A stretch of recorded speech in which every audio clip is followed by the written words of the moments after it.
Bertemu lagi dengan saya dalam mata pelajaran produk kreatif dan kewirausahaan.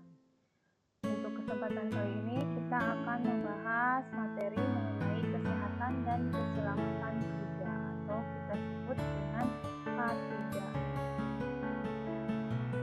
Apa itu K3? K3 itu seperti tadi disebutkan bahwa kepanjangan dari keselamatan dan kesehatan kerja.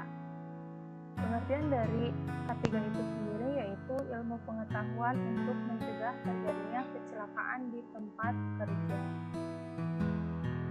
Di sini bisa dilihat ada gambar atau lambang dari K3 itu sendiri. Terdiri dari beberapa komponen. Yang pertama itu ada tanda palang atau tanda plus yang ada di tengah.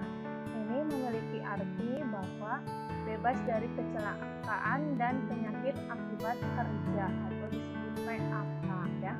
Jadi sebisa mungkin di tempat kerja kita harus menghindari yang namanya kecelakaan akibat kerja. Kemudian yang kedua yaitu ada roda gigi di pinggir. Itu memiliki makna bekerja dengan kesegaran jasmani dan rohani. Kemudian yang ketiga yaitu ada warna putih yang ada di tengah.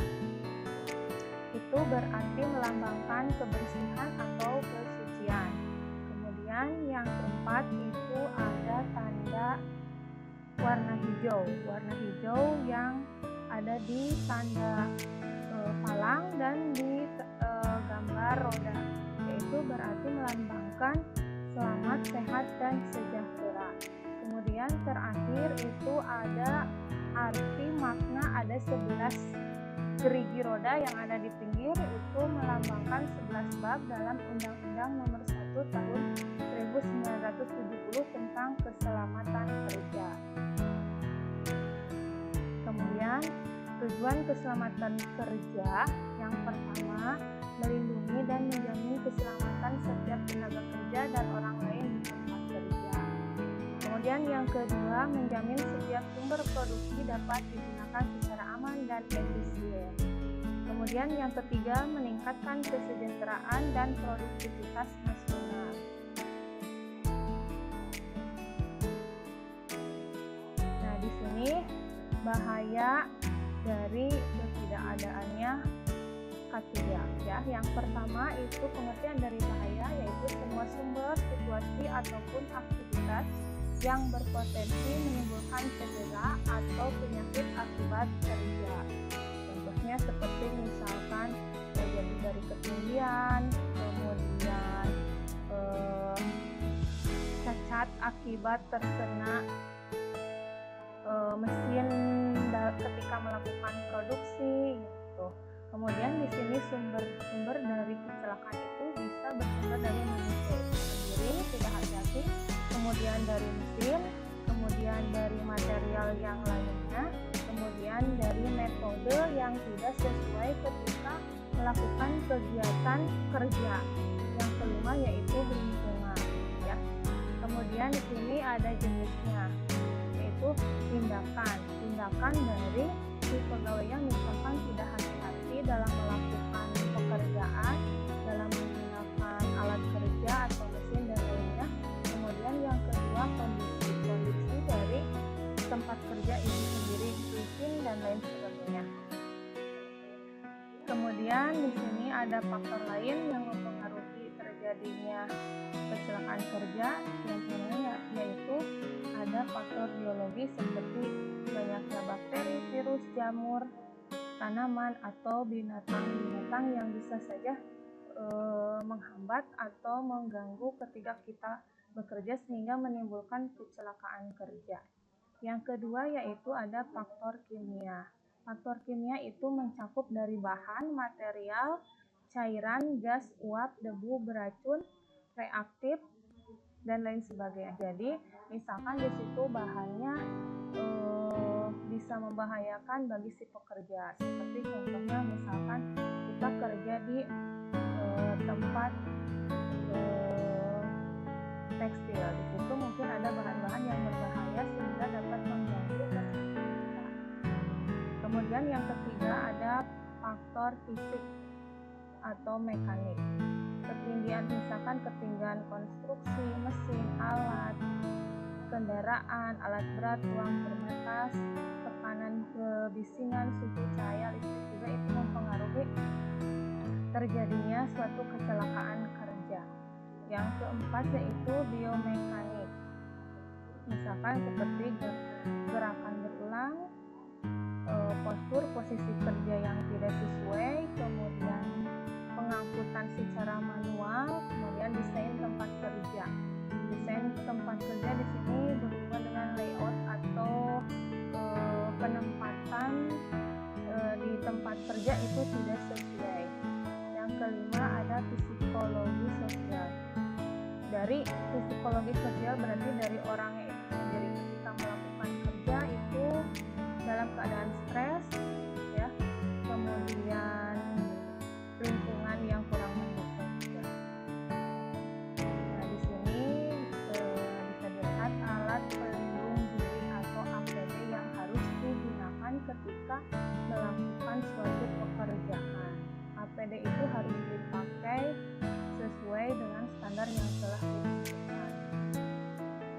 Kelengkapan ini wajib digunakan saat bekerja dengan bahaya dan risiko kerja. Jadi disesuaikan. Jadi tiap pekerja itu APD-nya mungkin saja bisa berbeda, disesuaikan dengan jenis tempat kerja yang dia lakukan. Di sini bisa dilihat ada kacamata, kemudian ada masker, sarung tangan, sepatu pelindung, helm, kemudian pelindung telinga, dan rompi safety, ya.